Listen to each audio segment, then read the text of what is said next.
When setting up a solid base for laying tiles, an underlay is a must. Hi, I'm Declan, and this is how to install tile underlay.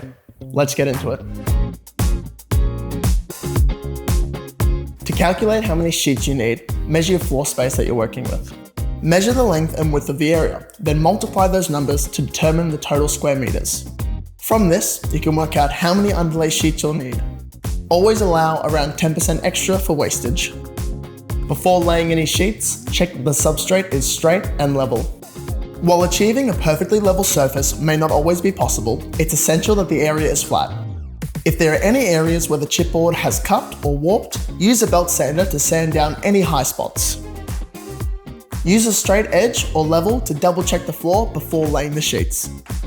Make sure the floor surface is smooth and clean. Sweep or vacuum away any dust, dirt, or debris, as a clean base is essential for proper adhesion. Depending on your floor type, check for any loose areas that could affect the stability of the underlay.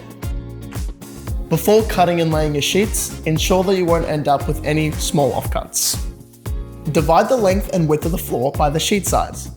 If you end up with pieces smaller than 100mm, trim the first sheet to avoid this. Mark your sheet using a pencil and a straight edge. Cut the sheets to size using the score and snap method or a hand guillotine. Lay the sheets in a brick pattern, ensuring they run opposite to the substrate. Joints should be staggered by at least 100mm from the substrate joints, and there should be a 3mm expansion gap where the sheets meet the walls. After dry laying, keep one corner sheet and remove the rest. Then, using a 3mm notched trowel, spread stud adhesive on the back of the sheet before placing it down.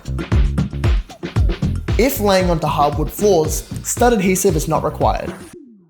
Nail down the sheets using tile underlay nails, starting from the center and working outwards. Press down firmly to ensure good adhesion. Follow the black dots on the sheets as a guide for nail placement. And there you have it, a stable, smooth underlay ready for tiles. If you like this video, make sure you check out our other instructional guides. We've got plenty of DIY advice online to help tackle your next project with confidence.